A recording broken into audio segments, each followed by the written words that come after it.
तो last class में बेटा हम लोग आइडियल सॉल्यूशन के क्या पढ़े थे? ये देखो, ऐसा कोई भी सॉल्यूशन जो रॉल्स लॉ को ओबे करेगा किसी भी टेम्परेचर कंसंट्रेशन पे, यानी कि वो इस इक्वेशन को फॉलो करेगा, इस इक्वेशन को फॉलो करेगा और इस इक्वेशन को फॉलो करेगा। याद है यहाँ तक बेटा?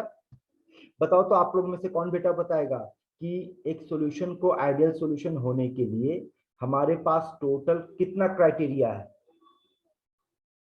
कौन बोलेगा? बोल बेटा, पिछले क्लास पढ़ाए थे। सपोज चार थे ना? चार में से पहला क्राइटेरिया होगा बेटा रॉल्स लॉ को ओबे करना। रॉल्स लॉ को ओबे करने का मतलब क्या बताए थे बेटा? ये जो भी आपके पास इक्वेशन है, ये सारा का सारा इक्वेशन में LHS और RHS दोनों इक्वल होना चाहिए। LHS और RHS दोनों इक्वल होना चाहिए, ठीक है? और क्या कंडीशन पड़े थे याद है? कि दोनों का इंटरैक्शन, बोल इसको, ए को क्या पढ़ेंगे? Solvent solvent interaction. बीबी को क्या पढ़ेंगे बेटा हम लोग यहाँ पर? Solute solute interaction. Solute solute interaction, है ना? और को क्या पढ़ेंगे बेटा हम लोग यहाँ पर? Solvent solute interaction. ये सारा का सारा इंटरैक्शन सेम होना चाहिए। ये हम लोग बातचीत किए थे। और क्या बातचीत किए थे बेटा? कि एंथैल्पी ऑफ मिक्सचर 0 होना चाहिए और change in volume of mixture 0 होना चाहिए। ये चार क्राइटेरिया। इस चार क्राइटेरिया को बेस करके फर्दर क्या बात की थी कि कोई भी सॉल्यूशन परफेक्टली आइडियल नहीं होगा, लेकिन अगर हम लोग एक ऐसा सॉल्यूशन बनाते हैं बेटा जहां पर लाइक डिसॉल्व्स लाइक का कंसेप्ट काम करेगा, मतलब नॉन पोलर सॉल्यूट के साथ नॉन पोलर सॉल्वेंट, है ना? या फिर पोलर सॉल्यूट के साथ बेटा पोलर सॉल्वेंट, अगर इस तरीके का मामला को मिक्स करेंगे, जैसे कि आपसे बताया गया था कि ऐसा पेयर ऑफ लिक्विड जिसमें साइज और स्ट्रक्चर सेम हो, वैसा में आप आइडियल सॉल्यूशन बना सकते हैं। जैसे एग्जांपल क्या था बेटा हमारे पास? हेक्सेन और हेप्टेन का सॉल्यूशन, इथाइल ब्रोमाइड और इथाइल क्लोराइड का सॉल्यूशन, या फिर क्लोरोबेंजीन ब्रोमोबेंजीन का सॉल्यूशन। इस तरीके का सॉल्यूशन बेटा आपको आइडियल सॉल्यूशन मिलेगा। यहां तक हम लोग पढ़ चुके थे, ठीक है? अब आओ थोड़ा सा ग्राफ पे बात करते हैं, ध्यान से सुनना। फिर से बोले बेटा आज लिखने में मेरे को थोड़ा सा दिक्कत होगा, हाथ इधर उधर भागेगा, थोड़ा सा मैनेज करना। मान लो, ध्यान से सुनना, ग्राफ को समझना, ग्राफ का कंसेप्ट को समझना। बोलो, रॉल्स लॉ में क्या पढ़े थे बेटा हम लोग? P directly proportional to X, यही था हमारा इक्वेशन। हाँ सर। बात करते रहना मेरे से, चुप मत बैठना बेटा, रिप्लाई देना, क्योंकि इसका ग्राफ को आपको समझना होगा। अब बोलो डायरेक्टली प्रोपोर्शनल का ग्राफ कैसे बनता है बेटा? बोलो। Straight line passing from origin. Straight line बनता है, ओरिजिन से बनेगा, ठीक है? मान लो, समझो यहाँ पर, मान लो कि ये जो हमारा y एक्सिस है, ये जो हमारा y एक्सिस है, ये y एक्सिस आपका मोल फ्रैक्शन को रिप्रेजेंट कर रहा है और ये वेपर प्रेशर को रिप्रेजेंट कर रहा है। तो बोल इसका ग्राफ कुछ ऐसा बनना चाहिए, स्ट्रेट लाइन, है ना? स्ट्रेट लाइन बने, ठीक है? अब सुनना, अगर आपसे हम कहते हैं बेटा, सुनना, कि अगर ये मोल फ्रैक्शन ऑफ A है और ये वेपर प्रेशर ऑफ A है, तो बोल बेटा ओरिजिन पे XA का वैल्यू कितना होगा? जीरो होगा, है ना? और बताओ तो, मान लो कि यहाँ पर ग्राफ ओवर हो रहा है, ये देखो दूसरा एक लाइन से दिखा रहे बेटा, दूसरा कलर का लाइन से दिखा रहे कि मान लो यहाँ पे ग्राफ जो है वो खत्म हो रहा है, इस पॉइंट पे आपका ग्राफ जो हो रहा है बेटा वो खत्म हो रहा है।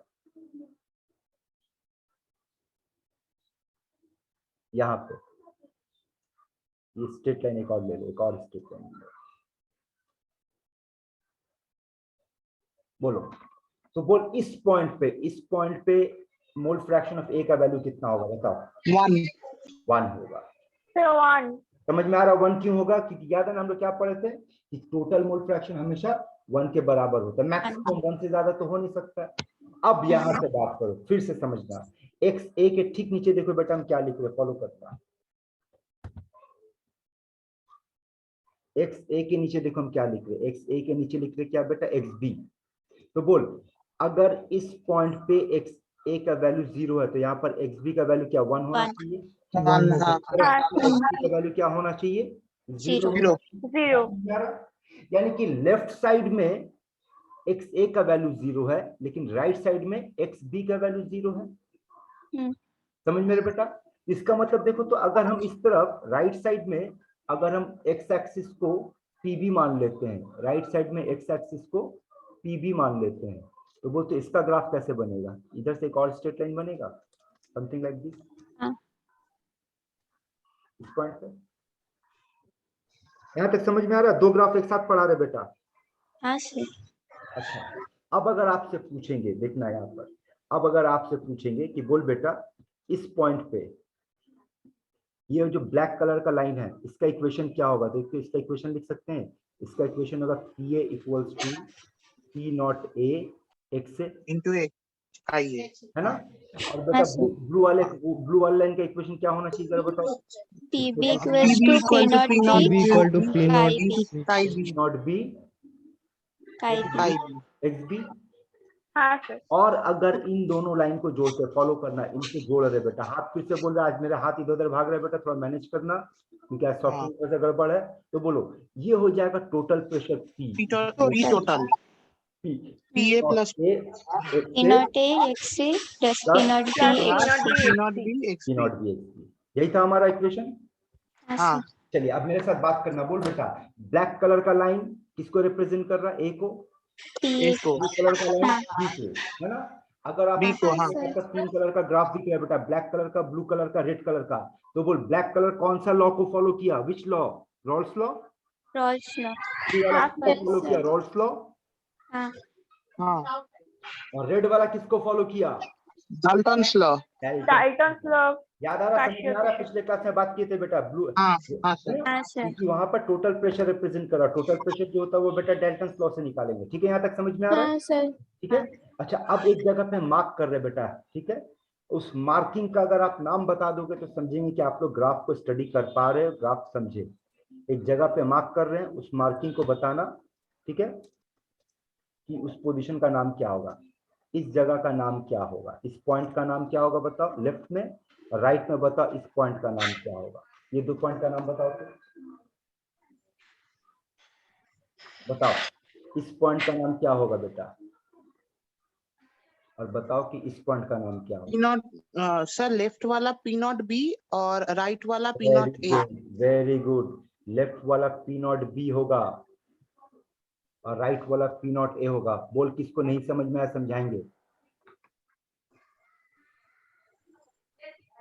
স্যার বুঝতে পারিনি, বলুন তো কিরামি ना, अच्छा चलो फिर से बात करते हैं, मेरे सब रिप्लाई देना। बोल लेफ्ट में देखो इंटरेस्टिंग चीज आपको देखने को मिलेगा, लेफ्ट वाला जो एक्सिस है वो हम लोग A के लिए ड्रॉ किए कि B के लिए ड्रॉ किए, बोल बेटा।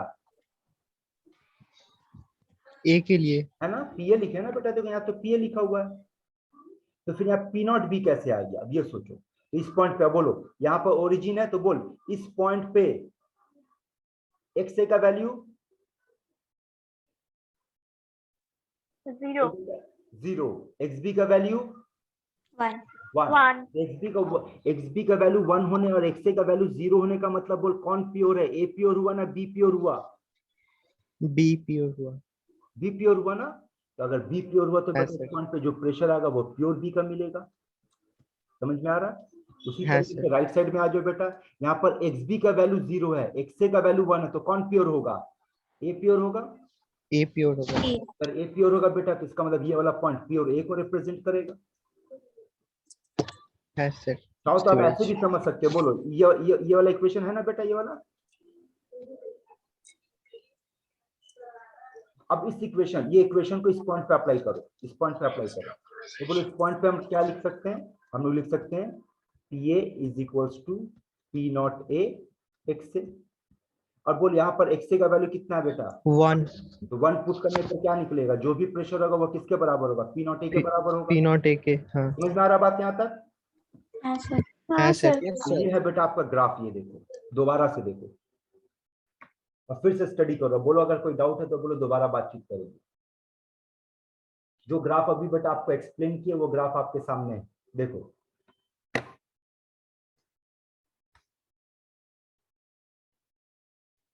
हाँ सर, क्लियर है। क्लियर है। अब एक इंपॉर्टेंट क्वेश्चन आप लोगों के लिए, अब आप लोगों के लिए एक इंपॉर्टेंट क्वेश्चन है बेटा, सुनना। कौन बताएगा, कौन बेटा बताएगा कि what is the relation between vapour pressure and boiling point. बोल VP एंड BP का बीच में रिलेशन क्या होगा, लॉजिक यूज कर।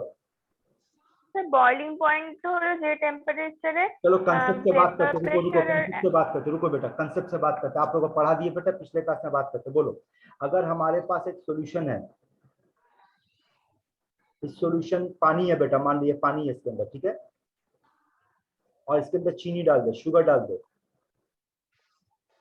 तो वो शुगर डालने पर इसका इस सॉल्यूशन का वेपर प्रेशर बढ़ेगा या घटेगा? घट जाएगा। घट जाएगा। घटेगा। याद करो पिछले क्लास में पढ़े थे ना, पिछले क्लास में पढ़े थे कि अगर नॉन वोलेटाइल सॉल्यूट ऐड करेंगे तो वेपर प्रेशर घटेगा। ठीक है यहाँ तक? है सर। चलिए अगला क्वेश्चन का जवाब देना, लॉजिक यूज करना, घर का प्रैक्टिकल थॉट से बताना कि अगर घर पे प्योर पानी को बॉईल करेंगे 1 एटमॉस्फेरिक प्रेशर पे, तो बोल प्योर पानी 1 एटमॉस्फेरिक प्रेशर पे बॉईल करेंगे तो कितने टेम्परेचर पे बॉईल करेगा? 100 degree. 100 degree 100 centigrade. 100 degree. Practically सोच कर देख कि घर के पास वही प्योर पानी में चीनी डाल दिए, चीनी डाल के आप उसको बॉईल करेंगे तो बोल 100 डिग्री पे बॉईल होगा कि 100 से ज्यादा लगेगा या 100 से कम पे बॉईल होगा? 100 से ज्यादा लगेगा। ज्यादा लगेगा। इसका मतलब बॉइलिंग पॉइंट बढ़ गया बढ़ गया, हाँ। है ना। अब यहाँ पे Inversely. इसका क्या relation? Inversely. Inversely Inverse relation। समझ में आ रहा है? हाँ सर। चलिए, है समझ सर। आ गया बेटा। तो अब आप लोग के लिए क्वेश्चन है सुनना, और इस तरह का क्वेश्चन बेटा आपको कॉम्पिटिटिव एग्जाम में मिलेगा, जेई में मिलेगा, नीट में मिलेगा। तो क्वेश्चन क्या है? इस वक्त आपके सामने जो ग्राफ दिख रहा है, ग्राफ को एनालाइज करके बताओ कि प्योर ए और प्योर बी किसका बॉइलिंग पॉइंट ज्यादा होगा? प्योर ए। सर प्योर ए। क्यों?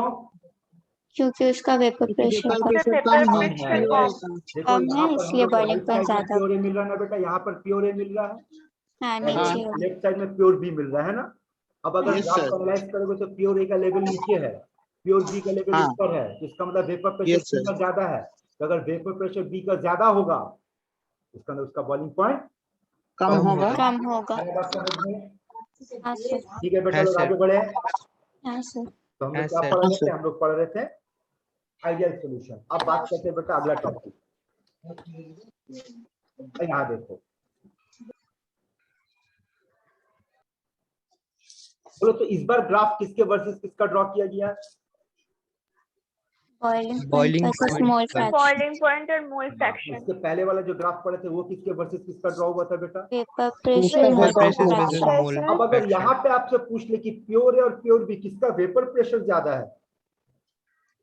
वेपर प्रेशर ए का ज्यादा होगा। ए, प्योर ए। ग्राफ में कम दिख रहा है, समझ में आ रहा है एप्लीकेशन? है हाँ सर। सर। ठीक है, आगे बढ़े बेटा लोग। तो चलो हाँ सर। है सर। बेटा अगला टॉपिक हमारे पास क्या है? Non non ideal ideal solution. Solution. Non ideal solution का मतलब क्या होगा? चलो बात करते हैं। जो रॉल्स लॉ को ओबे नहीं करेगा। रॉल्स लॉ को ओबे नहीं करने का मतलब not equals to, not equals to, not equals to. जो उसका इक्वेशन होगा वहां एलएचएस और आरएचएस बराबर नहीं होगा। इसके अलावा इंटरैक्शन पढ़ो, क्या होगा interaction? Different from A. Different होगा Different सॉल्यूट from- सॉल्यूट पर हम में लोग और क्या पढ़े थे? सॉल्यूट। इंटरैक्शन क्या होना चाहिए बेटा? सेम होना चाहिए, है Same. ना? सेम होना चाहिए। अच्छा, एंथैल्पी ऑफ मिक्सचर पिछले आइडियल होने के लिए क्या पढ़े थे? 0 होना चाहिए, पर यहाँ पर एंथैल्पी Zero. ऑफ मिक्सचर 0 के बराबर नहीं नहीं होगा। है, हम लोग पढ़े थे वॉल्यूम चेंज 0 0 होना चाहिए, अगर वो नॉन आइडियल तो 0 नहीं होगा। ठीक है, अब आगे का कंसेप्ट सुनो। अब आगे का कंसेप्ट सुनो। अगर एंथैल्पी ऑफ मिक्सचर 0 से ज्यादा हुआ और वॉल्यूम ऑफ मिक्सचर भी 0 से, क्योंकि देखो बेटा अभी आपके सामने कंडीशन क्या है? आपके सामने कंडीशन आया नॉट इक्वल्स टू 0। तो अगर ये नॉट इक्वल्स टू 0 है, इसका दो मतलब निकलेगा, या तो ग्रेटर देन 0 होगा या लेस देन 0। याद रखना, अगर ग्रेटर देन 0 हुआ तो आप उसको किस नाम से पुकारोगे बेटा लोग? Positive deviation. Positive deviation. ठीक है, और अगर लेस देन 0 हुआ तो किस नाम से पुकारोगे? Negative deviation. मतलब क्या हुआ कि हमारे पास नॉन आइडियल सॉल्यूशन को फिर से दो पार्ट में क्लासिफाई करेंगे। क्या क्या? एक ऐसा नॉन आइडियल सॉल्यूशन जो पॉजिटिव डेविएशन दिखाएगा, और एक ऐसा नॉन आइडियल सॉल्यूशन जो नेगेटिव डेविएशन। Negative deviation. चलो एक एक करके बात करते हैं बेटा। सबसे पहले पॉजिटिव डेविएशन। तो पॉजिटिव डेविएशन का क्राइटेरिया देखो, all will be come under what? Greater than. ठीक है, ये कंसेप्ट सोचो ना बाबू, क्या था? आइडियल होने के लिए क्या होना जरूरी है? Equals to 0। आइडियल होने का मतलब होगा नॉट इक्वल्स टू 0। ठीक है, तो जब इक्वल्स टू है और दूसरा कंडीशन नॉट इक्वल्स टू है, तो नॉट इक्वल्स टू का दो ही मतलब होगा बेटा, या तो वो ग्रेटर देन होगा या फिर Less than. ठीक है ना। अगर पॉजिटिव डेविएशन है तो वेपर प्रेशर जो ग्रेटर देन होगा, नेगेटिव होने से लेस देन। यानी कि यहाँ पर देख enthalpy of mixture greater than 0 होगा, वॉल्यूम ऑफ मिक्सचर भी ग्रेटर देन 0 होगा। एग्जांपल क्या आपके पास, acetone ethyl alcohol, acetone benzene, CCl4, ये सब बेटा एग्जांपल याद रखो, कॉम्पिटिटिव एग्जाम में डायरेक्ट एग्जांपल पूछता है। अब अगला लॉजिक यूज करो, नेगेटिव डेविएशन की बात करेंगे। अच्छा एक और स्टेप पहले बात, यहाँ देखो तो अब क्या दिख रहा है बेटा, ग्राफ दिख रहा है। हाँ सर।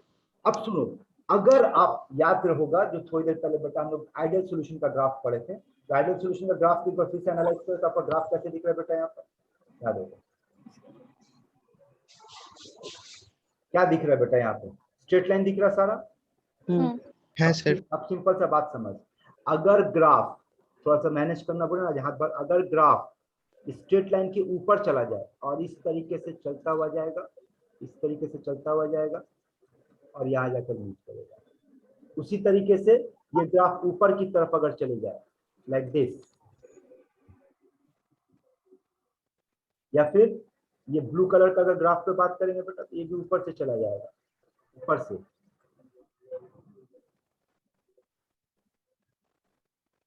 तो ग्राफ अगर ऊपर से चला गया तो उसका किस डेविएशन का नाम दोगे,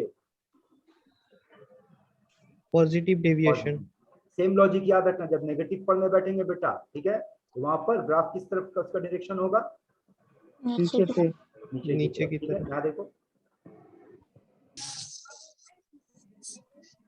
ना, लुक ग्राफ को देखो, दिख रहा है ग्राफ ऊपर की तरफ कर्व कर दिया बेटा। हाँ सर। है सर। अच्छा। अब देखो तो फिर से चीज समझना, देखो ये समझ में आ रहा है ग्राफ, एक बार ग्राफ का एनालाइज करो। हाँ सर।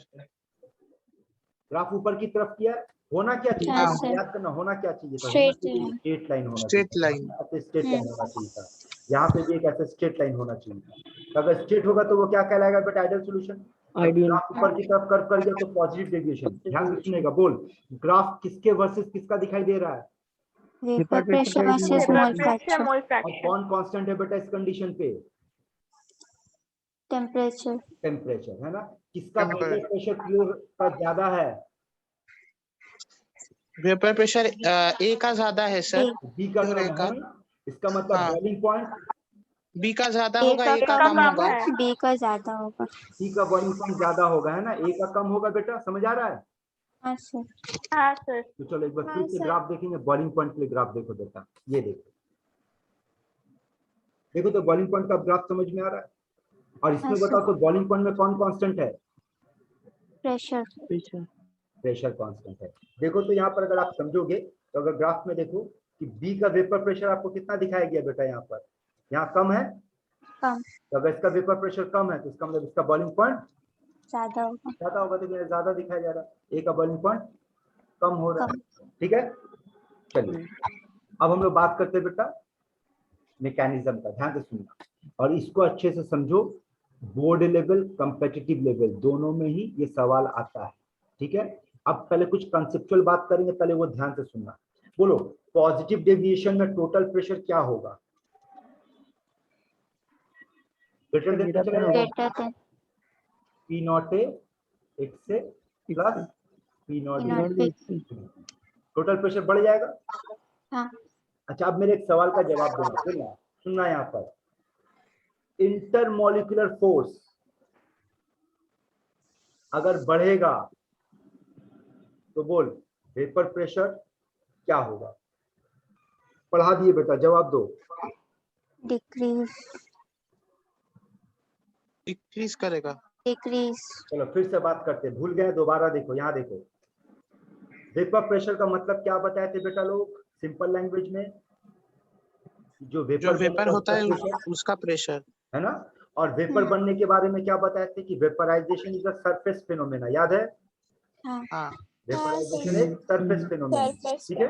तो वेपर बनने के लिए क्या होगा, ये जो पार्टिकल्स को आपको हम सरफेस पर ड्रॉ करके दिखा रहे हैं, एक बीकर में मान लो सरफेस पे ये पार्टिकल्स है, लिक्विड का पार्टिकल है, तो ये पार्टिकल अगर बाहर जाएगा तो वेपर बन जाएगा, यही है ना मामला। कहाँ पार्टिकल सरफेस छोड़ के बाहर गया, सोचो अगर यहाँ पर आईएमएफ को बढ़ा दो, पार्टिकल के बीच में आईएमएफ ज्यादा है तो वो तो पार्टिकल क्या आसानी से सरफेस छोड़ के बाहर जाएगा? नहीं, नहीं सर, नहीं जाएगा। नहीं नहीं। सर, अगर आसानी से बाहर नहीं जाएगा तो क्या ज्यादा वेपर बनेगा? कम वेपर कम कम वेपर वेपर कम वेपर होगा, कम बनेगा तो वेपर कम प्रेशर क्या होगा बेटा? डिक्रीज, डिक्रीज घट कर जाएगा। जाएगा। तो क्या रिलेशन प्रूफ हो रहा है कि इंटरमोलिकुलर फोर्स के साथ वेपर प्रेशर का रिलेशन? इनवर्स। इनवर्स। ठीक है, ये याद रखना। अब आओ कंसेप्ट को समझते हैं। देखो हम लोग एक ऐसा सॉल्यूशन बनाने जा रहे हैं बेटा जहां पर किस को लिया गया, कौन कौन सा दो लिक्विड है। तो एक लिक्विड हमारे पास है cyclohexane cyclohexane, sorry my mistake, cyclohexane है एक, और इथेनॉल। इथानॉल है। अगर आपसे एक सवाल पूछे तो बताओ तो इथानॉल में कौन सा आईएमएफ काम करेगा? Hydrogen hydrogen bond. Hydrogen bond है ना। और साइक्लोहेक्सेन में कौन सा आईएमएफ काम करेगा? Sir van der Waals force. कितने तरह का वैन डर वाल्स फोर्स पढ़ा थे बेटा? सर 5 तरह का। 5 तरह का। उनमें से सबसे वीकेस्ट फोर्स कौन सा था? लंडन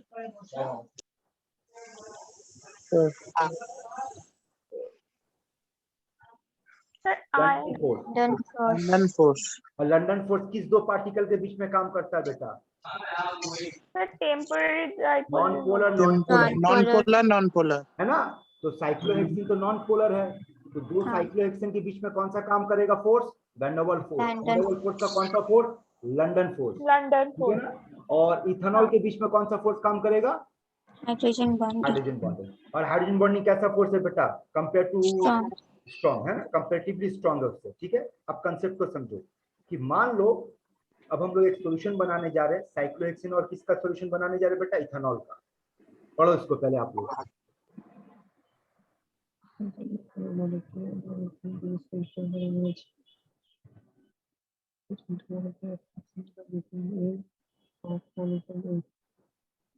पढ़ लिया?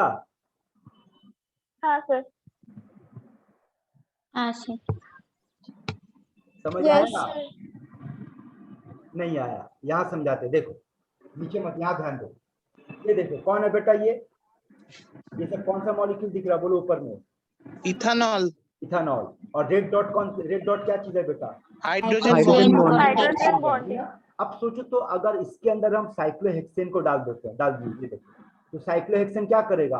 वो हाइड्रोजन बॉन्ड को तोड़ करके अपना जगह बना करके अंदर ढुकेगा। बात को क्लियर Yes, sir. समझ रहे हो? हाँ हाँ, तो बोलो तो अगर ऐसा होता है कि साइक्लोहेक्सेन हाइड्रोजन बॉन्ड को तोड़ करके अंदर ढुकेगा, तो अब बोलो interaction due to this breaking of hydrogen bond IMF increase कर जाएगा या डिक्रीज कर जाएगा? डेमोलिकुलर फोर्स डिक्रीज कर जाएगा ना सर? प्लीज और अगर आईएमएफ डिक्रीज करेगा बेटा तो वेपर प्रेशर क्या होगा? इंक्रीज, इंक्रीज करेगा। ज्यादा होगा। इंक्रीज करेगा।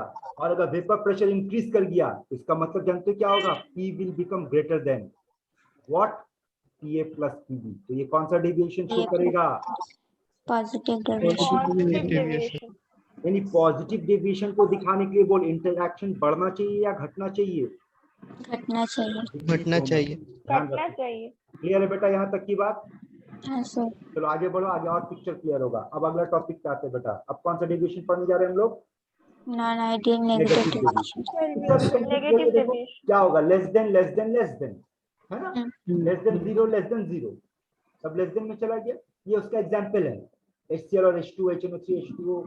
अब इसको देखो, इसका अगर ग्राफ पे बात करते तो ग्राफ समझे तो बेटा देखो तो इसका ग्राफ कहाँ चला गया? नीचे की तरफ है कर्व, नीचे, है ना। हाँ सर, अब देखो तो अगर इस ग्राफ की बात करते हैं, यहाँ पे भी कर्व नीचे की तरफ है। अब आप लोग बताओगे कि अगर इसका बॉइलिंग पॉइंट का ग्राफ बनाएंगे तो कैसा बनना चाहिए? सोचो तो। ऊपर की, ऊपर की तरफ। थोड़े कौन ऊपर जाएगा? नीचे की तरफ ही हो।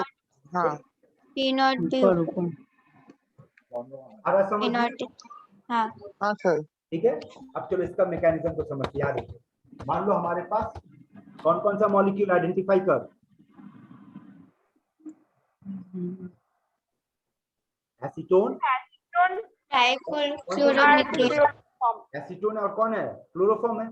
क्लोरोफॉर्म। हाँ अब देखो क्या होता है यहाँ पर, एसीटोन और क्लोरोफॉर्म आपस में क्या करता है बेटा? सुनो, ये देखो, क्लोरोफॉर्म जब अकेला होता है बेटा तो कोई हाइड्रोजन बॉन्ड नहीं बनाता है, और एसीटोन जब अकेला होता है तो वो भी हाइड्रोजन बॉन्ड नहीं बनाता है। लेकिन जब दोनों एक साथ आया तो क्या बना लिया, बोल। हाइड्रोजन बॉन्ड अब हाइड्रोजन हाइड्रोजन बॉन्ड बॉन्ड बनने की वजह से आईएमएफ यहाँ पर बोल क्या होगा, इंक्रीज इंक्रीज करेगा। आईएमएफ हाँ। इंक्रीज करेगा तो वेपर प्रेशर क्या होगा बेटा, डिक्रीज डिक्रीज करेगा। करेगा। और वेपर प्रेशर डिक्रीज करेगा तो उसका नाम नेगेटिव डेविएशन। नेगेटिव समझ में आ रहा है? हाँ हाँ सर। आपके स्कूल के एग्जाम में जो लोग बेटा स्कूल का तैयारी करे, आपके स्कूल के एग्जाम में ये क्वेश्चन एक्सप्लेन करने को बोलेगा। आप अपना टेक्स्ट बुक खोलो, सारा एक्सप्लेनेशन दिया हुआ, क्या लैंग्वेज लिखना नहीं लिखना, सिंपल सा बात यहाँ समझ लो कि बेटा अगर आईएमएफ बढ़ गया तो वेपर प्रेशर घटेगा तो नेगेटिव डेविएशन हो जाएगा, और अगर आईएमएफ घटेगा तो वेपर प्रेशर बढ़ेगा, और कौन सा डेविएशन देखने को मिलेगा बेटा, पॉजिटिव डेविएशन। ठीक है, अब ये देखो कुछ क्वेश्चन, ये आप लोग देख रहे हैं ना, यहाँ पर आप कुछ क्वेश्चन पे बात करते हैं, जवाब दो। जो पढ़ा है बेटा उसके बेस करके क्वेश्चन जवाब दो।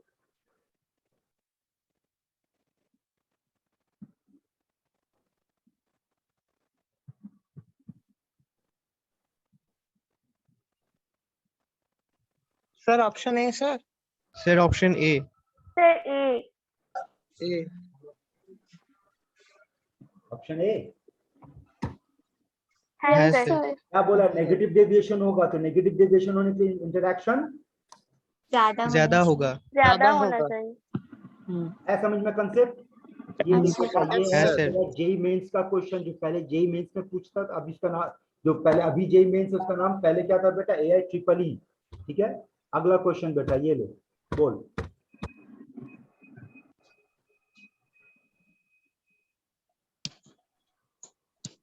Sir D. D D sir D. याद करो डी इसका सर, डी मतलब, सर अभी दिखाया। डी।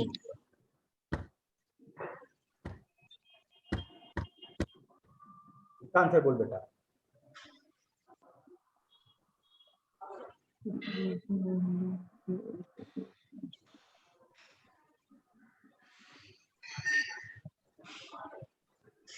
सर आंसर होगा ऑप्शन डी सर, लेस और more than sir D 120। D. D sir, D. India Bombay. Delhi, sir Delhi sir, Delhi Delhi. Delhi. क्यों दिल्ली, क्यों बेटा? दिल्ली क्योंकि सर ये नॉन आइडियल सॉल्यूशन है, और आपने पढ़ाया था कि हाँ सर, सम जो पॉजिटिव होता है वो नेगेटिव लेस होता जेकोनो है। होते पारे। क्वेश्चन में त्रिकोण बेटा होते सिर्फ पारे। नॉन आइडियल बोलकर छोड़ दिया, पॉजिटिव या छोड़ नेगेटिव दिया, होगा हाँ। नहीं बेटा। अगर पॉजिटिव हाँ। बोलता तो आंसर क्या होता, पॉजिटिव ज्यादा होता। मोर हो सर जाता। ज्यादा होता। और अगर हाँ। नेगेटिव बोलता तो लेस देन हो जाता। कुछ नहीं Yes, बोला तो sir. आंसर बेटा डी दोनों हो होगा। जाएगा, है ना, तो आंसर डी होगा। समझ में आया बेटा यहाँ तक? है हाँ, सर। चलिए है सर। आगे बढ़ते हैं, अगला टॉपिक सुनो। ये जो चीज पढ़ाने जा रहे हैं बेटा आप लोगों को, ये आपके एग्जाम में नहीं है, लेकिन आगे चल के बेटा 4 कॉलिगेटिव प्रॉपर्टी पढ़ने वाले हैं, वहां पे कुछ ग्राफ का मामला आएगा। उस ग्राफ के मामले के लिए बेटा आपको एक एक्स्ट्रा नॉलेज दे रहे हैं। फिर से समझ ले, ये टॉपिक आपके सिलेबस में नहीं है, ठीक है, सिर्फ एक जानकारी, एक नॉलेज दे रहे हैं, ताकि जब आपको हम ग्राफ को स्टडी करवाए बेटा क्वालिटेटिव प्रॉपर्टी का, तो ग्राफ को आप स्टडी कर पाओ, समझ पाओ फेज, और पहले कुछ लैंग्वेज को सीखो। यहाँ देखो, ये सब डेफिनेशन वगैरह छोड़ दो, पहले ये देखो, वाटर इन लिक्विड और vapour state will be considered as what, single phase single phase. Ice floating in water will be considered as two phase system समझो। पहले यहाँ पर अगर बात करेंगे तो वाटर इन, अच्छा अगर आप बात करते कि मेरे पास वाटर है लिक्विड के फॉर्म में, बोलो कैसा फेज कहलाएगा? हाँ। Single phase single phase. Single phase. अगर आपसे हम बोलेंगे बेटा मेरे पास वाटर है गैस के फॉर्म में, तो क्या कहलाओगे? Single phase. अगर आप Single phase। बोलेंगे बेटा मेरे पास वाटर है सॉलिड के फॉर्म में, क्या कहलाएगा? Single phase. टू फेज लेकिन अगर बोलेंगे मेरे पास एक ऐसा मिक्सचर है जिसमें लिक्विड और गैस दोनों मौजूद है, तो उसको आप क्या नाम दोगे? Double phase double two phase. Phase. Double phase. हाँ? अगर ये दोनों को ले लेंगे तो डबल फेज। डबल अगर फेज तीनों को ले डबल लेंगे फेज। तो तीन को ले Triple लेते phase। Triple phase. Triple phase. अब आपके सामने एक फॉर्मूला है, गिब्स फेज रूल, ठीक है, जहां पर formula F equals to C minus P plus 2। पहले देखो, जहां पर F का, C का और P का मतलब क्या क्या हो रहा है, ठीक है। तो सुनो, F is equals to C minus P plus 2, जहां पर C को कहा गया number of components, number of components, component क्या है components, बेटा यहाँ पर number of phases number of phases, phase, और F कहलाएगा यहाँ पर डिग्री ऑफ फ्रीडम। F का नाम डिग्री ऑफ फ्रीडम, पहले तीनों टर्म समझ ले, ठीक है। F का नाम क्या है बेटा, डिग्री ऑफ फ्रीडम। तो फॉर्मूला याद रखिएगा, degree of freedom is equal to C minus P plus 2। 2, अब यहाँ पर एक लैंग्वेज बताते हैं, यहाँ ध्यान से देखो। अगर मान लो आपके पास एक ऐसा सिस्टम है बेटा जिसमें सिर्फ सॉलिड मौजूद है, इसमें सिर्फ कौन प्रेजेंट है बेटा, solid, सॉलिड, या ओनली लिक्विड, या ओनली गैस। gas, तो ऐसा करते बेटा कि हम लोग जो एग्जाम्पल लेकर पढ़ेंगे, हमारा कौन सबसे बेस्ट एग्जाम्पल होगा, वाटर ले लेते हैं। यानी सॉलिड लेने का मतलब हम लोग आइस की बात कर रहे हैं बेटा, लिक्विड लेने का मतलब हम लोग वाटर की बात कर रहे हैं, और गैस लेने का मतलब हम लोग कौन सा बात कर रहे हैं, वाटर वेपर, ठीक है। जवाब दो, ठीक है। हाँ सर। yes sir हाँ, तो जवाब देना बेटा। वहां पर हमारा फॉर्मूला क्या था, बोल फॉर्मूला क्या था, F is equal to C minus C is equal to C minus P plus 2. P plus C minus P plus Plus 2. plus 2, what is C, what is components, number of components, देख लो एक बार, number of component है ना। अब अगर आपसे पूछेंगे, ध्यान से सुनना, अब अगर आपसे पूछेंगे कि मेरे पास एक ऐसा सिस्टम है, सुनेगा ध्यान से, मेरे पास एक ऐसा सिस्टम है जिसमें सिर्फ बर्फ है व आइस है, तो बोल उसमें कितना कंपोनेंट है, 1 Sir, 1. उसमें कितना फेज है, 1 1. 1। अप्लाई कर फॉर्मूला पे, कितना आएगा, 2, 2. तो देखो तो उसको किस नाम से पुकारेंगे, 2 होने का मतलब डिग्री ऑफ फ्रीडम क्या है, Bivariate. bivariant, बाइवेरिएंट सिस्टम, इसको हम लोग बाइवेरिएंट सिस्टम कहेंगे, क्योंकि डिग्री ऑफ फ्रीडम 2 आ रहा है और इसमें फेज 1 निकल गया, ठीक है। अब आ जाओ, बताओ तो एक ऐसा मिक्सचर जिसमें आइस भी है और वाटर भी है, चल जवाब दे, बोल बेटा, एक ऐसा मिक्सचर जिसमें आइस भी है वाटर भी है, कंपोनेंट कितना है, 2, Sir, 2 2. यही समझना, 1। आइस का फॉर्मूला बोल, कंपोनेंट का मतलब वो किस चीज से बना हुआ है, आइस और वाटर से। अच्छा, H2O। एक ही, हाँ एक ही, कंसेप्ट समझ में आ रहा है, हाँ, हाँ हाँ। तो कंपोनेंट 1 होगा, फेस कितना होगा, 2, 2. phase 2 अब बैठा और सॉल्व कर। 1, तो ऐसा One. univariant, करेंगे बेटा हम लोग, Univariant. Univariant. স্যার এটা একবার আর বলবেন, বুঝতে পারলাম না। अब अगला सुन, जी, अगला सुन, solid liquid। मेरे पास एक ऐसा सिस्टम है जिसमें आइस है, लिक्विड वाटर है और वाटर वेपर है, तो बोल कितना कंपोनेंट, 1, एक component 1. Phase phase phase 3 Uttar, degree of freedom कितना आएगा, 0 0, फेज, कंपोनेंट और फ्रीडम, ये 3 टर्म समझ में आया बेटा, फेज, कंपोनेंट और फ्रीडम। हाँ सर. हाँ सर, चलिए, और ये अलग से चीज बता रहे कि अगर मेटलर्जिकल प्रोसेस है बेटा, तब उस मामले में आपका जो फॉर्मूला होगा वो क्या होगा, C माइनस P प्लस 1, 1, ठीक है। और ये जो इसके पहले 2 था, अगर आप थोड़ा सा ध्यान से पढ़े होंगे तो ये 2 किस चीज को रिप्रेजेंट कर रहा था, नंबर ऑफ, नीचे पढ़ो, external factors, एक्सटर्नल फैक्टर्स। और वो एक्सटर्नल फैक्टर क्या क्या था बेटा, pressure and temperature, pressure and temperature. और मेटलर्जी के मामले में किस एक्सटर्नल फैक्टर को कंसीडर नहीं किया जाता है, pressure, प्रेशर। इसलिए आपका फॉर्मूला क्या हो जाएगा बेटा, C माइनस P प्लस 1, ठीक है। हाँ सर, अगेन रिपीट कर रहे, इस वक्त जो कुछ भी पढ़ा है आपको, ना आपके बोर्ड के एग्जाम में आएगा, ना जेई में आएगा बेटा, ना नीट में आएगा, बस जानकारी के लिए दिए हैं, क्यों दिए वो एंड में समझ में आएगा। अब देखो एक ग्राफ, इस ग्राफ को देखो, फेज डायग्राम, तो फेज के बारे में पढ़ा, उसका डायग्राम के बारे में बात करेंगे, और एक ऐसा फेज डायग्राम की बात करेंगे जिसमें कितना कंपोनेंट होगा हमारा, ओनली 1 one कंपोनेंट। component, 1. वो 1 कंपोनेंट हम लोग पानी मानकर चलते हैं, और ये रहा उसका ग्राफ, ये देखो। इस वक्त जो फेज डायग्राम ड्रॉ किया गया, सबसे पहले याद रखना फेज डायग्राम किसके वर्सेस किसके ड्रॉ किया जाएगा, sir pressure versus temperature. Pressure ये वर्सेस याद रखना, टेम्परेचर। Pressure versus temperature. अब यहाँ पर एक एक चीज पे ध्यान से देखो, एक एक लाइन पे ध्यान से देखो। फिर से बोल रहे बेटा आज मेरे को लिखने में बहुत दिक्कत, हमको तो जानते दिख ही नहीं रहा लिख कहाँ रहे। तो कलर चेंज करना। ये देखो, अगर आपसे बात करते बेटा ये वाला लाइन को पकड़ा, ये वाला लाइन को पकड़, ये वाला दिख रहा कौन सा लाइन बोल रहे, समझ में आ रहा? हाँ सर। तो इस लाइन का इस तरफ कौन है, गैस है, गैस। और इस लाइन की इस तरफ कौन है बेटा, लिक्विड है, लिक्विड। है ना? तो अगर आप गैस से लिक्विड की तरफ जाओगे तो उस प्रोसेस को क्या नाम से पुकारोगे, कंडेंसेशन। और अगर आप लिक्विड से गैस की तरफ आओगे तो उस प्रोसेस को किस नाम से पुकारोगे, वेपराइजेशन। वेपराइजेशन। उसी तरीके से ये वाले लाइन पे आ जाओ।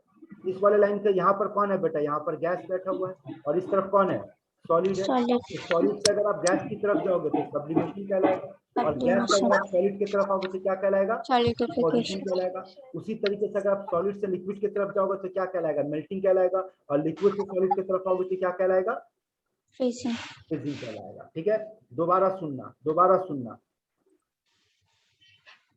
अगर आपसे पूछेंगे, ध्यान से सुनना, अगर आपसे पूछेंगे कि बोल बेटा ये वाला ग्राफ का एरिया, ये वाला ग्राफ का एरिया बोलो यहाँ पर कितना फेज है आपका,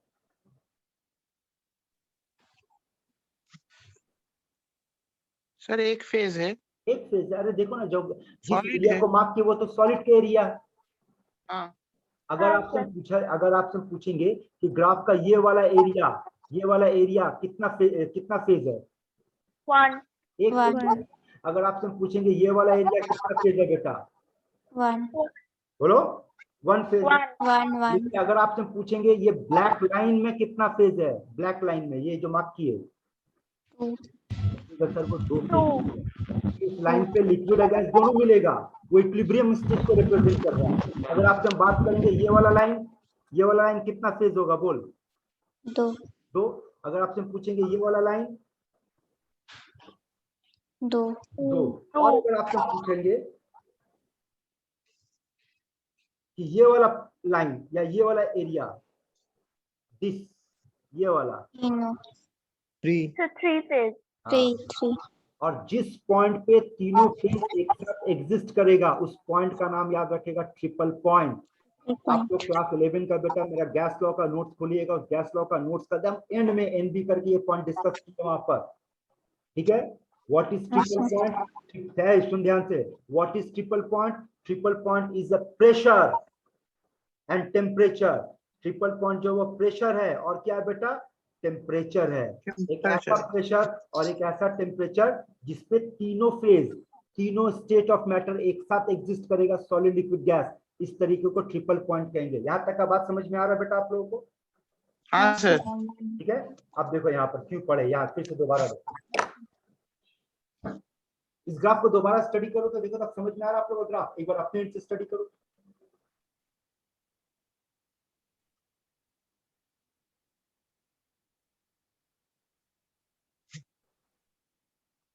हाँ सर।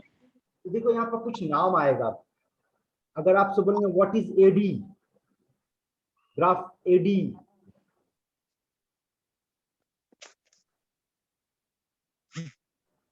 बताओ जवाब दो। इस ग्राफ में लाइन एडी क्या रिप्रेजेंट कर रहा है?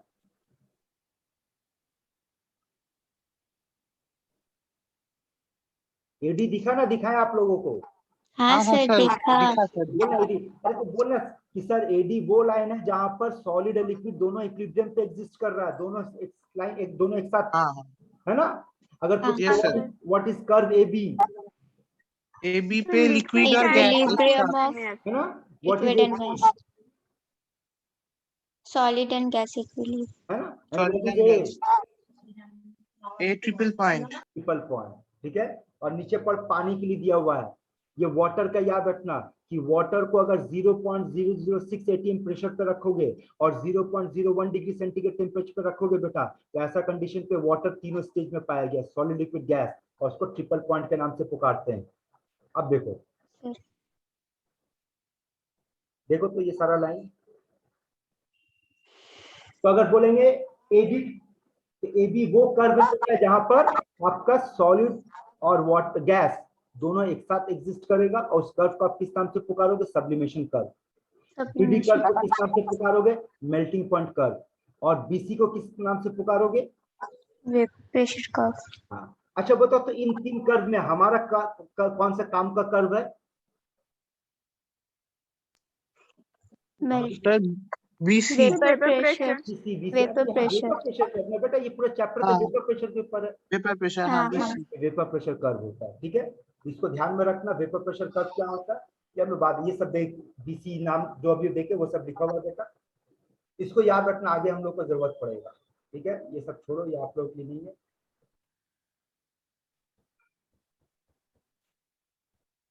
चलिए अगला टॉपिक क्या है? क्या टॉपिक पढ़ने जा रहे हैं? एजियोट्रॉप। एजियोट्रॉप। ध्यान सुन, होता क्या है बेटा? सबसे पहले याद रखना, एजियोट्रॉप एक मिक्सचर है। पहले फंडामेंटल सुन ले। एजियोट्रॉप क्या है बेटा? एक मिक्सचर है। कैसा मिक्सचर है? ध्यान से सुना, बड़ा इंटरेस्टिंग होगा। दो लिक्विड है, मान ले लिक्विड ए और लिक्विड बी, दो लिक्विड का मिक्सचर है, ठीक है। और मजेदार चीज ये है कि मान लो लिक्विड ए का boiling point x degree centigrade है और लिक्विड y का boiling point y degree centigrade है, और दोनों को जब एक डेफिनिट कॉम्पोजिशन पे मिक्स करोगे, डेफिनिट कॉम्पोजिशन पे मिक्स करोगे, तो इन लोगों का जो बॉइलिंग पॉइंट है वो ना x होता है ना y होता है, बल्कि दोनों का बॉइलिंग पॉइंट एक कॉमन पॉइंट पे चले आएगा, एक कॉमन पॉइंट पे चले आएगा। ऐसा लिक्विड को हम लोग बेटा क्या कहते हैं? हम लोग ऐसा मिक्सचर को हम लोग कहते हैं एजियोट्रॉप। फिर से रिपीट कर रहे, ध्यान से सुनना। दो लिक्विड, दोनों का बॉइलिंग पॉइंट डिफरेंट, लेकिन जब उसको डेफिनेट कॉम्पोजिशन पे मिक्स करेंगे तो उन लोगों का बॉइलिंग पॉइंट क्या हो जाएगा? कॉमन हो जाएगा। इस तरह का मिक्सचर को हम लोग क्या कहेंगे? एजियोट्रॉप्स या एजियोट्रॉपिक मिक्सचर कहेंगे। और ये बेटा हमारे पास दो तरह का होता है, ये डेफिनेशन है, ये आप लोग पढ़ना। दो तरह का होता है, एक मिनिमम बॉइलिंग एजियोट्रॉप और एक मैक्सिमम बॉइलिंग एजियोट्रॉप। क्या होता है कंसेप्ट सुनना और समझना। याद देखो, सबसे पहले बात करते हैं हम लोग मिनिमम बॉइलिंग एजियोट्रॉप पे। मिनिमम बॉइलिंग एजियोट्रॉप कैसे बनता है? पहले वो देखो। These are formed from those liquid pair which shows positive deviation. मेरे सवाल का जवाब देना बेटा। बोल, पॉजिटिव डेविएशन का मतलब वेपर प्रेशर बढ़ेगा कि घटेगा? बढ़ेगा। तो बढ़ेगा। वेपर प्रेशर बढ़ेगा तो बॉइलिंग पॉइंट घटेगा। घटेगा। मैंने क्या दिया नाम? Minimum minimum boiling azeotrope boiling point कम है, इसका मतलब इस मिक्सचर का वेपर प्रेशर ज्यादा है। ज्यादा होगा। और वेपर प्रेशर ज्यादा होने का मतलब कौन सा डेविएशन दिखाएगा बेटा? ये पॉजिटिव डेविएशन। Positive deviation. और देखो यहाँ पर क्या बताया, sudden azeotrope corresponds to an intermediate composition for which the total vapor pressure is highest. अगर वेपर प्रेशर हाई हो जाएगा तो इसका मतलब बॉइलिंग पॉइंट क्या होगा बेटा? लो। लोएस्ट हो जाएगा, ठीक है। और इस तरीके का जो मिक्सचर तैयार होगा उसका जो बॉइलिंग पॉइंट आएगा वो बॉइलिंग पॉइंट दोनों कंपोनेंट से क्या होगा? पढ़ो, दोनों कंपोनेंट होगा, कम होगा। चलो एग्जांपल से समझाएंगे तो बात समझ में आएगा। ये देखिए एग्जांपल, मान लो मेरे पास दो लिक्विड में एक लिक्विड कौन है बेटा? वाटर। वाटर का बॉइलिंग पॉइंट 373, दूसरा इथाइल अल्कोहल, इसका बॉइलिंग पॉइंट 351.3 केल्विन, दोनों का प्योर है। अब देखो मिक्स कैसे किया गया, कितना परसेंट बी लिया गया बेटा? 95.57। मेरा इथाइल अल्कोहल है, तो चलो हम लोग मान लेते हैं रफली कि ये हम लोग लेते हैं 95.6%। अगर बी जो है इथाइल अल्कोहल जो है वो कितना? 95.6%। तो बोल वाटर का कॉन्ट्रीब्यूशन कितना होना चाहिए फिर? 4.4%। 4.4%। जब इस कॉम्पोजिशन पे आप दोनों लिक्विड को मिक्स करो, पानी को और अल्कोहल को, तो दोनों का बॉइलिंग पॉइंट चेंज होकर एक कॉमन बॉइलिंग पॉइंट पे चला जाएगा। और देखते हो कॉमन बॉइलिंग पॉइंट कितना दिखा रहा है बेटा डेटा आपको? 351.15। अब ये बताओ, ये बॉइलिंग पॉइंट पानी से ज्यादा या कम है? पानी से कम है। कम है। अल्कोहल से? अल्कोहल से थोड़ा सा ज्यादा। थोड़ा कम है। कम है। थोड़ा कम है। हाँ, कम है। मेरा सवाल था कम है या कम है ना? कम है। हाँ, यही बात थोड़ी देर पहले बताए थे बेटा कि मिक्स करने के बाद जो फाइनल बॉइलिंग पॉइंट आएगा वो बॉइलिंग पॉइंट इंडिविजुअल कंपोनेंट से कम होगा। अब लैंग्वेज समझ में आ रहा है? हाँ, हाँ। है ना? नीचे वाला भी एग्जांपल मिला करके क्लोरोफॉर्म और इथाइल अल्कोहल का मिक्सचर, हाँ सर 334.2 केल्विन क्लोरोफॉर्म का है, इथाइल अल्कोहल का 351.3 है, मिक्स किया गया कितना, इथाइल अल्कोहल को लिया गया 6.8%। तो अगर इथाइल अल्कोहल को 6.8% लेंगे, रफली पकड़ लो 7% पे बात कर रहे हैं, तो इसका मतलब 93% इसका होगा।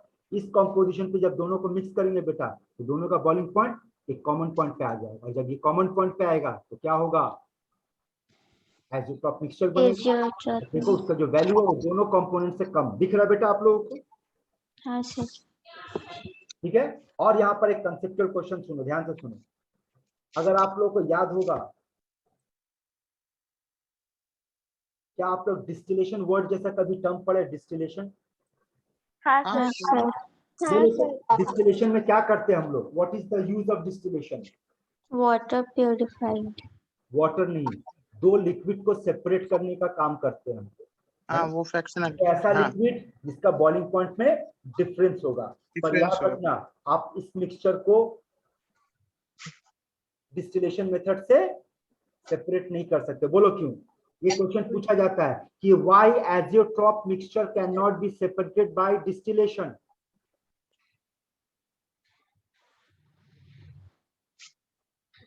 तो आपका जवाब होना चाहिए कि डिस्टिलेशन में दोनों लिक्विड का डिफरेंट बॉइलिंग पॉइंट होगा, तो उसको सेपरेट हाँ। किया जाएगा।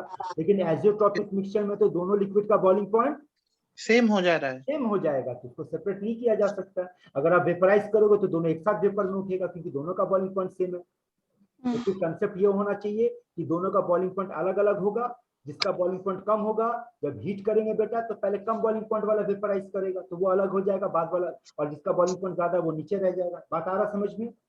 हाँ यस सर ठीक है, चलिए, अगर आप मिनिमम बॉइलिंग एजियोट्रॉप समझ गए, ये नहीं आपको छोड़, अगर आप मिनिमम समझ गए तब आइए मैक्सिमम पे बात करते हैं। सेम पढ़ाइए बेटा, पढ़ ए बोल, मैक्सिमम कौन दिखाएगा? Negative negative deviation deviation. और जब इन दोनों को मिक्स किया जाता है तो टोटल वेपर प्रेशर क्या हो जाएगा? Highest. बोल। हाई हाँ? लोएस्ट पेपर प्रेशर लोएस्ट होगा, boiling vapour point pressure high. Lowest होगा, बॉइलिंग point पॉइंट हाईएस्ट होगा बॉइलिंग पॉइंट हाईएस्ट और इसमें जो दोनों कंपोनेंट का जो बॉइलिंग पॉइंट है, उसका बॉइलिंग पॉइंट के रिस्पेक्ट में जो मिक्सचर का बॉइलिंग पॉइंट वो क्या होगा? Highest higher Higher. होगा। हाई होगा। तो चलो इस बार ये एग्जांपल आप खुद से स्टडी कर लो और मिलाकर देखो समझ में आ रहा है। हाँ सर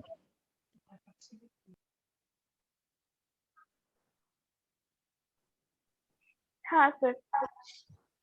हाँ सर समझे बेटा? आगे बढ़े। यस हाँ सर सर। ये सब ग्राफ अभी आप लोगों के लिए नहीं है, आइए आपको, अगर आप लोगों को याद होगा बेटा, तो जिस दिन इस चैप्टर को हम लोग शुरू किए थे उस दिन आप लोग एक बात बताए थे कि ये जो चैप्टर आप पढ़ रहे सॉल्यूशन, अलग अलग बुक में बेटा इसका अलग अलग नाम है। किसी बुक में सॉल्यूशन के नाम से, किसी बुक में कॉलिगेटिव प्रॉपर्टी, किसी बुक में आरएमएम रिलेटिव मॉलिक्यूलर मास, इन सब पे बात होता है ना। तो बेटा आज हम सिर्फ कॉलिगेटिव प्रॉपर्टी का इंट्रोडक्शन देकर आप लोगों को छोड़ देंगे। अगले क्लास में कॉलिगेटिव प्रॉपर्टी चलेगा, क्योंकि बेटा आज लिखने में मेरे को बहुत दिक्कत हो रहा है। तो सबसे पहले सुन लो फंडामेंटल, जो हमेशा बोलते हैं फंडामेंटल सुन लो। ए बोल, फंडामेंटल पढ़ाने जा रहे हैं, क्या करेगा? समझेगा कि रटूंगा। याद रखना पड़ेगा। रट जाओ एक बार। सुन लो कॉलिगेटिव प्रॉपर्टी का फंडामेंटल क्या है। ऐसा प्रॉपर्टी, कॉलिगेटिव प्रॉपर्टी ऐसा प्रॉपर्टी होगा जो डिपेंड करेगा के ऊपर, कौन बताएगा?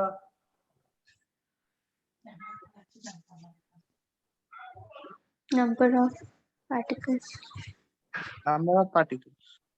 Number of particles. Of Of solute solute. ये तेरा कीवर्ड है, पकड़ ले, ये कीवर्ड है। कॉलिगेटिव प्रॉपर्टी वो प्रॉपर्टी है जो किस पे डिपेंड करेगा? Number of particles of solute depend करेगा बेटा। सॉल्वेंट से इसका कोई लेना देना नहीं होगा, और ऐसा प्रॉपर्टी को कॉलिगेटिव प्रॉपर्टी कहेंगे। अगर ये जो डेफिनेशन अभी आपको बताया, अगर सच में इसको समझना है बेटा, तो ये तभी आपको हम समझा पाएंगे जब इसका टॉपिक को खत्म करेंगे। क्योंकि बेटा नाम से आपके पास सिर्फ 4 कॉलिगेटिव प्रॉपर्टी, पहले इसको पढ़ो, पढ़ो इसको।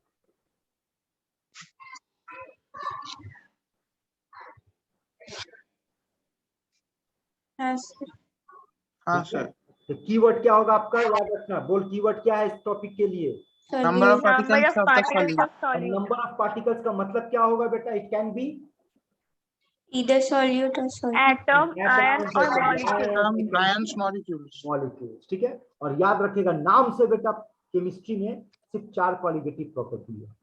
Relative lowering of vapour, elevation of boiling point, depression of freezing point, और आखिरी प्रॉपर्टी क्या है बेटा आपका? Osmotic Osmotic pressure. pressure. Pressure. ये 4 आप नाम से रट जाओ। और इस 4 में से बेटा पहला वाला आपको हम पढ़ा चुके हैं, देखो तो याद आ रहा है? हाँ सर, ये सर वेपर प्रेशर। हाँ सर. हाँ sir. है ना? जब रॉल्स को पढ़ा रहे थे तभी आपको हम पढ़ा दिए थे कि RLVP बोलकर एक टर्म होता है, ठीक है। लेकिन ये जो 4 प्रॉपर्टी आपके सामने है, ये 4 प्रॉपर्टी कैसे number of particles of solute पर डिपेंड करता है, नंबर ऑफ पार्टिकल्स पर डिपेंड करता है बेटा, इसको समझने के लिए आपको वेट करना होगा जब तक ये 4 प्रॉपर्टी खत्म नहीं करते। Yes sir. जब ये 4 प्रॉपर्टी खत्म हो जाएगा तब आपको समझाएंगे कि कैसे ये number of particles of solute पर डिपेंड करता है। फिलहाल अभी हम लोग बात करेंगे नंबर ऑफ पार्टिकल्स का कंसेप्ट पे। आप समझते हैं नंबर ऑफ पार्टिकल्स का कंसेप्ट को समझने जा रहे हैं, ध्यान से सुनना, ठीक है। मान लो अगर आपसे बोलते बेटा, यहाँ देखो, मान लो अगर आपसे बोलते कि मेरे पास AB है और वो टूट कर A+ दे रहा है और B- दे रहा है, ठीक है, और 100% डिसोसिएशन हो रहा है, 100% डिसोसिएशन हो रहा है। तो बोल, अगर मेरे पास 100 मॉलिक्यूल AB का है तो नंबर ऑफ पार्टिकल्स कितना बोला काउंट में आएगा? बोल नंबर ऑफ पार्टिकल्स कितना होगा? 200 सर, 200। बेटा लोग भी क्लियर करो बेटा, नंबर ऑफ पार्टिकल्स का खेल को समझना। बोल बेटा, अगर मेरे पास 100 AB है, 100% डिसोसिएशन है और AB टूटेगा A+ में और B- में, तो बोल नंबर ऑफ पार्टिकल्स कितना है मेरे पास? Sir 200. क्या बाकी बेटा और बेटी को समझ में आ रहा है? 200 सिंपल लॉजिक लगाओ ना यार। एक AB से एक A+ और एक B- मिलेगा तो 100 से कितना मिलेगा? बोल। और ये 100. मिलेगा और 100 ये मिलेगा, तो बोल आफ्टर डिसोसिएशन आपको क्या मिला? 200. 200 आयन मिला, 100. 200 आयन मिला ना बेटा। अभी आपको हम क्या बताते हैं, नंबर ऑफ पार्टिकल्स का मतलब क्या होगा? नंबर ऑफ पार्टिकल्स का मतलब होगा it can be atom, it can be molecule और it can be ions. Ions. है ना। चलो यहाँ तक समझ में 200 होगा, समझ में आ रहा है? हाँ सर। हाँ sir. अगर सच में समझ में आ गया तो अगला क्वेश्चन दे इसका आंसर दो, तो समझेंगे कि वाकई आप लोग समझ गए। अब क्वेश्चन क्या सुनो, अगर आपसे ये बोलते बेटा सेम इक्वेशन AB, ठीक है, और ये आपको AB जो है बेटा वो तोड़ करके A+ दे रहा है, B- दे रहा है, A+ और B- दे रहा है, और अगर आपसे ये बोलते हैं कि इस बार डिसोसिएशन 100% नहीं है, इस बार डिसोसिएशन 50% है, आप जवाब दो नंबर ऑफ पार्टिकल्स कितना होगा? 150। Sir 150. 150। Sir 150 आ गया. बोलो बाकी बेटा लोग बोलो, कुछ बेटा तो बोला 150, बाकी बेटा बोल। तो चलो समझते हैं, बोल मेरे पास AB कितना है बेटा? 100. 100। 100. कितना टूटेगा? 50. 50%. तो 50% टूटने का मतलब ये 50 देगा, ये हाँ 50 सर. देगा। हाँ तो सर। बोल आफ्टर डिसोसिएशन मेरे पास क्या आया? तो आप बोलेगा सर आफ्टर 100 50 A+ हुआ, 50 B- हुआ, होगा 50 AB हाँ, होगा. 50 AB जो टूटा ही नहीं, हाँ. तो फाइनल नंबर ऑफ पार्टिकल्स कितना होगा? 150 होगा। देखो 150. अब समझ में आ रहा है 150 कैसे हुआ बेटा? हाँ सर। हाँ सर. Yes sir. हाँ, ठीक है। लेकिन अब एक चीज सुनो, ये जो नंबर ऑफ पार्टिकल्स अभी आप लोग 200 और 150 बोले हैं, एक्चुअली इसको ऐसे नहीं पढ़ना है, इसको जिस तरीके से पढ़ना उसका एक नाम है बेटा, और उसका नाम जो है उसका नाम है बैंट हॉफ फैक्टर। और बैंट हॉफ फैक्टर के आपके पास एक सिंबल होगा, वो सिंबल होगा I, स्मॉल आई। हाँ ठीक है।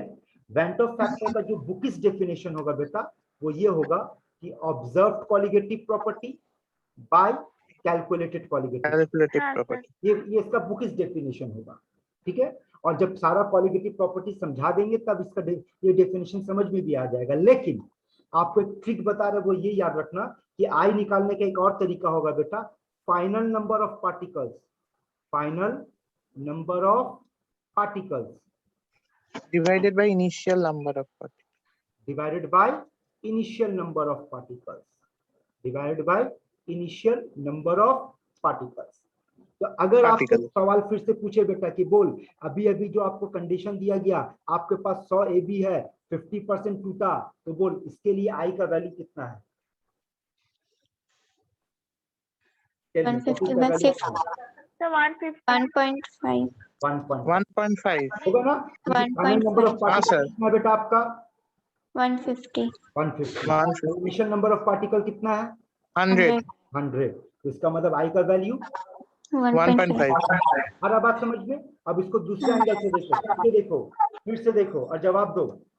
वंस अगेन कैलकुलेट करके बोल बेटा कि अगर यहाँ पर 100%, ये 50% के जगह पर अगर 100% डिसोसिएशन होता तो आई का वैल्यू कितना है? 2 होगा, है ना? क्योंकि तब आप कैसे कैलकुलेशन करेंगे? Final number of particles 200 initial number of particles 100 ठीक है, यहाँ तक समझ में आया? हाँ। अब एक और ट्रिक सुनो, अगर आपका क्वेश्चन 100% डिसोसिएशन पे बात करता है बेटा, 100% डिसोसिएशन पे बात करता है, तो आई निकालने के एक और ट्रिक सुन लो। जितना नंबर ऑफ आयन होगा वही आपका आई का वैल्यू होगा। चेक कर, yes sir, yes sir. Ion होगा, बोल ए बी टूट करके कितना आयन दिया? 2 आयन दिया, तो फैक्टर होगा। फिर समझ में आ रहा है?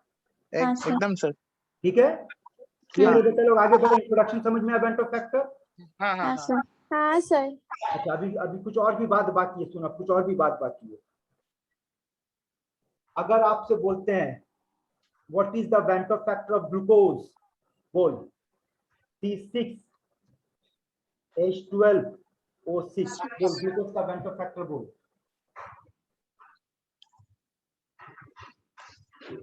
18 तो 3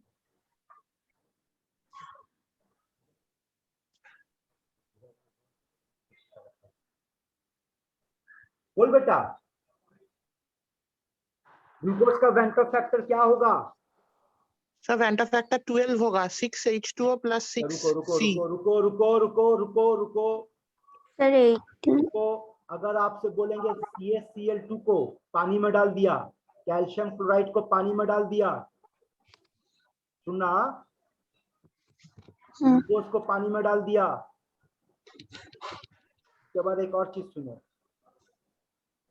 C6H5COOH कौन है? बेंजोइक एसिड, इसको पानी में डाल दिया। लिखने में दिक्कत हो रहा है बेटा, मैनेज करना, हाथ इधर उधर भाग रहा है, बात पे ध्यान देना मेरा। और एक कंडीशन आपको हम दिए, फिर से देखो, C6H5COOH इसको बेंजीन में डाल दिया, C6H6 में डाल दिया। चल एक एक करके बात करते, बोल बेटा पहला वाला C6H12O6 पानी में डाला, वेंटो फैक्टर 1 तुम गधा कैसे 6 बोल रहा था कि गांजा पी के बैठा हुआ सोना तुम? डिहाइड्रेशन कर दिया था, सॉरी सर।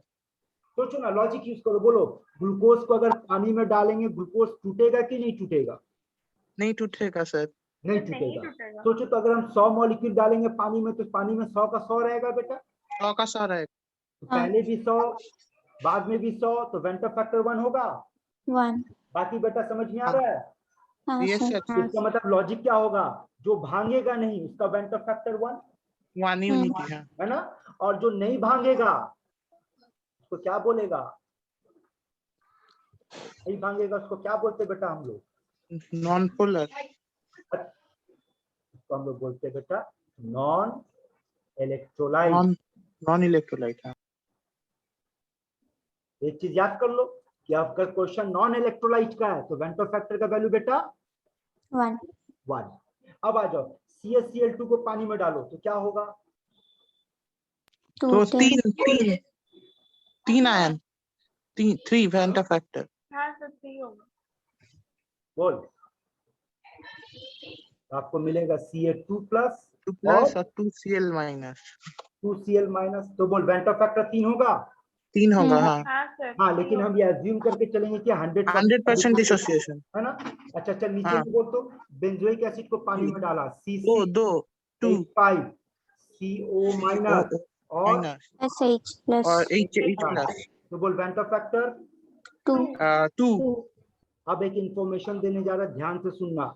ये बेटा इस पर ऑलरेडी जेई पे और एडवांस पे दोनों में क्वेश्चन पूछा जा चुका है, ध्यान से सुनेगा। बेंजोइक एसिड को जब बेंजीन में डाला जाता तो देख बेटा क्या होता है, ये देख। बेंजीन पे बेंजोइक एसिड नहीं, कार्बोक्सिलिक एसिड को अगर बेंजीन सॉल्वेंट में डाला जाता है तो देखो तो क्या हो रहा है, बताओ तो, बताओ क्या प्रोसेस हुआ। डाइमराइजेशन हुआ सर। डाइमराइजेशन हुआ, यानी कि एसोसिएशन हुआ। हाँ पानी में डिसोसिएशन हुआ। कंपेयर कर, लैंग्वेज समझ। Benzene sir. एसिड पानी में डिसोसिएट किया, बेंजीन में जाकर एसोसिएट किया, है ना। हाँ हाँ, अब बता तो, जब डिसोसिएशन किया तब तो वेंटर फैक्टर 2 था, एसोसिएशन में वेंटर फैक्टर बोल। हाफ 1/2। बोलना बेटा। 1/2 सर। हाफ। अबे तुम अकेला क्लास कर रहा और कोई क्लास नहीं कर रहा क्या? बाकी लोग नहीं बोलेगा? बोल। हाँ सर, हाफ होगा। हाफ होगा, सोचो ना, बोलो। चलो ना, आप ही के लॉजिक से अगर आप सब ये बोलते हैं कि आपको 200 मॉलिक्यूल दिए तो बोल डाइमराइजेशन के बाद कितना मिलेगा राइट साइड में?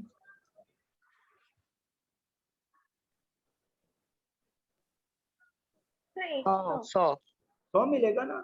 अरे 2 से 1 मिल रहा तो 200 से कितना मिलेगा बेटा? 100. 100 मिलेगा। तो फाइनल नंबर ऑफ पार्टिकल कितना हुआ? 100.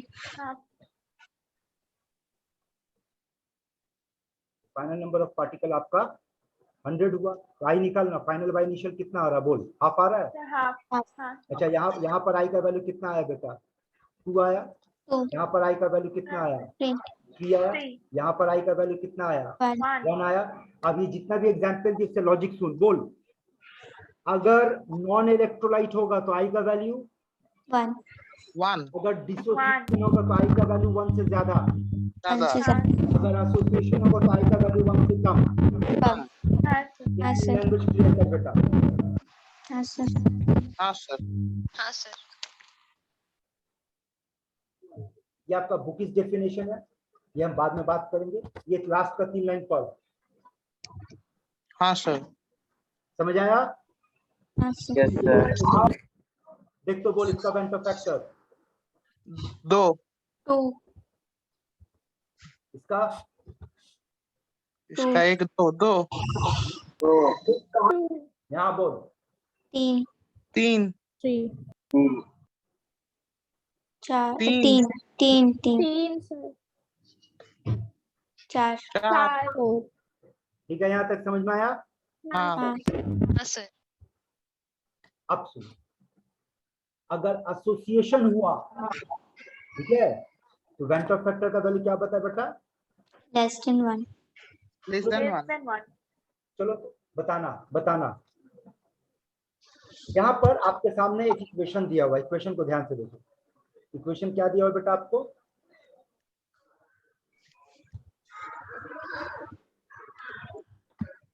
इक्वेशन क्या दिया हुआ आपको? देखो ये वाला। अगर आपसे एक सवाल पूछे, फॉरगेट एवरीथिंग, जिसको लाल में हम बॉक्स में डाले बेटा, उस इक्वेशन की आई का वैल्यू कितना होगा? बोलो। अज्यूम करके चलो 100% एसोसिएशन हुआ। 1/n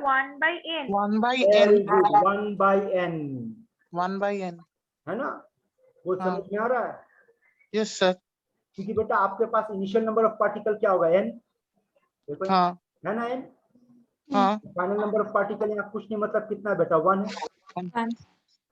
ठीक है, लेकिन 1/n तब हम मानेंगे जब हमारे पास क्या मान के चलेंगे कि degree of association alpha is 100%। यहाँ पर आप अल्फा को डिग्री ऑफ डिसोसिएशन नहीं पढ़ोगे, आप क्या पढ़ोगे? Degree of Association. एसोसिएशन। ठीक है, अब देखो यहाँ पर आपको दिखाया जा रहा है।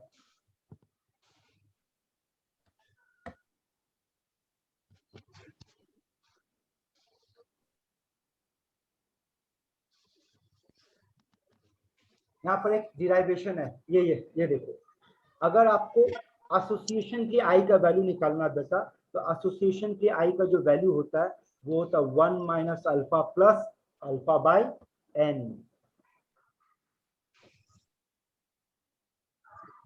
ये देख,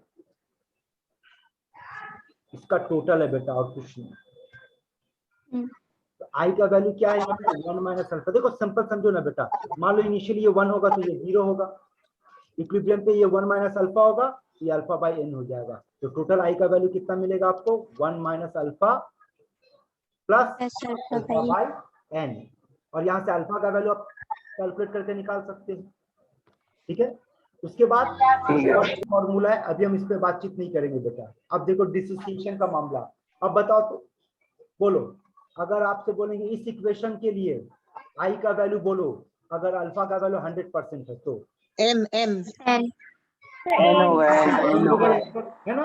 और ऐसे मामले में बेटा अगर अल्फा का वैल्यू कुछ होगा तो फॉर्मूला क्या याद रखेगा 1 माइनस अल्फा प्लस एन। तो देख याद रखने का तरीका सुन ले, एसोसिएशन का फॉर्मूला क्या 1 minus alpha plus n into alpha by N. alpha by n. तो याद रखना यहाँ एन और अल्फा मल्टीप्लाई हो रहा है, यहाँ डिवाइड होगा। हाँ ठीक है, तो याद रखेगा। और भी फॉर्मूला है जो अभी नहीं पकड़ेंगे, टॉपिक खत्म होने के बाद पकड़ेंगे। अब आओ, अभी तक जितना नॉलेज दिए ये देख, इस तरीके का बेटा ये सब कंपेटिटिव एग्जाम में जेई नीट कहीं ना कहीं पूछा है। देख पीएमटी 1987 का क्वेश्चन है, एकदम पाती क्वेश्चन है, फटाक से आंसर दे बोल। 3 कलकत्ता 3 3 होगा 3। हाँ हाँ अगला question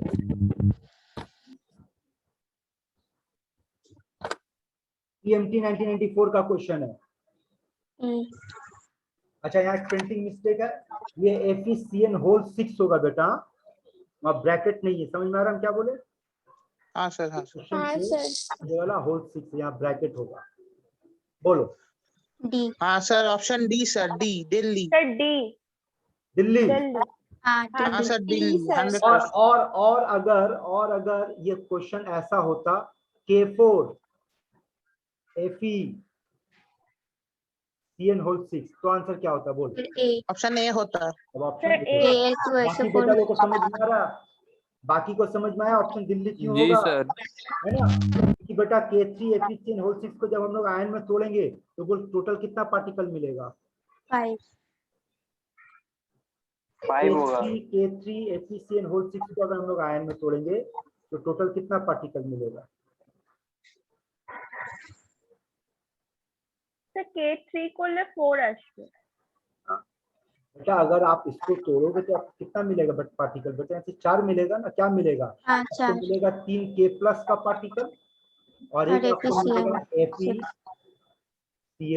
CN whole whole 6 3 minus, total particle 4। बोल इसमें ऑप्शन ए में कितना पार्टिकल मिलेगा? 5। 5 में कितना मिलेगा? 2। 2 ऑप्शन सी में कितना मिलेगा बेटा? 3। और इसमें कितना पार्टिकल मिलेगा? 4। 4। चल अगला क्वेश्चन,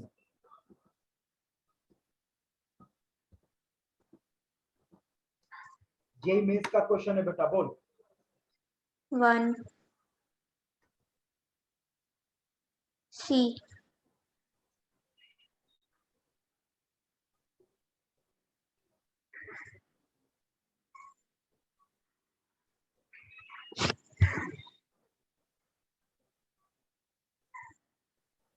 सर C सर. ना चलो समझाते हैं। यहाँ पर देखो इस तरह का क्वेश्चन है, बोल this is the matter of dissociation association. Dissociation लिखा ही है। डिसोसिएशन। तो डिसोसिएशन के हिसाब से बोलते बेटा Na2SO4 को अगर हम तोड़ेंगे तो कितना कितना आयन मिलेगा? कितना पार्टिकल ये मिलेगा? 2 और 1 3 इसका मतलब बेटा n का, इसका मतलब ये होगा कि यहाँ n का वैल्यू 3 है। 3. अब अल्फा का टर्म में मेरा आई का फॉर्मूला क्या है? आई का फॉर्मूला है 1 minus alpha alpha plus N N alpha. N alpha. अब n का वैल्यू बेटा कितना है यहाँ पर? 3। तो 2 3. तो कितना आएगा बोल? 1 प्लस 2 अल्फा। 2 अल्फा, यानी ऑप्शन क्या आएगा आपका? सी। कंसेप्ट समझ में आ रहा है वेंट ऑफ फैक्टर का कैसे यूज करना बेटा? जी सर। यस सर बेशक। तो ये क्वेश्चन अभी आप लोग के नहीं रहेंगे, ये भी अभी आप ये टॉपिक मिस करेंगे। तो सुनो, बैंटॉफ फैक्टर का इंट्रोडक्शन दे दिए बेटा, कॉलिगेटिव प्रॉपर्टी का फंडामेंटल बता दिए। अगले क्लास में बेटा हम लोग यहीं से शुरू करेंगे। 4 कॉलिगेटिव प्रॉपर्टी है, चारों कॉलिगेटिव प्रॉपर्टी पे बातचीत करेंगे। यहाँ तक ओके, समझ में आया? हाँ सर। बेटा को कुछ पूछना हाँ, है, सर। डाउट? No sir. नहीं सर। सर मतलब अगर डिसोसिएशन या फिर एसोसिएशन का कोई परसेंटेज मेंशन ना है तो 100 ले लेंगे हमेशा। अगर कुछ नहीं होगा तो 100 अज्यूम करेंगे कि 100% का डिसोसिएशन या एसोसिएशन हो रहा है। Okay sir. ठीक है। Rishabh, yes sir. तुम ऐप डाउनलोड कर लिया बेटा? हाँ सर। ठीक है, चलो अभी कुछ वीडियोस आपको उसमें मिलना शुरू होगा, 20 से काम करो। 20 तारीख के बाद आपका जब बैच फॉर्म होगा बेटा, आप वहां कंटिन्यू करना, ठीक है? Sir 20 sir. हाँ, 20 तारीख के पॉर। 20 सर कत सर? আগস্ট? अरे यही मास का बात कर रहा था, अगस्त का जाएगा। तो ठीक है सर। हाँ, एक सप्ताह और, ठीक है ना? तो ऑनलाइन होगा? दोनों होगा बेटा। अगर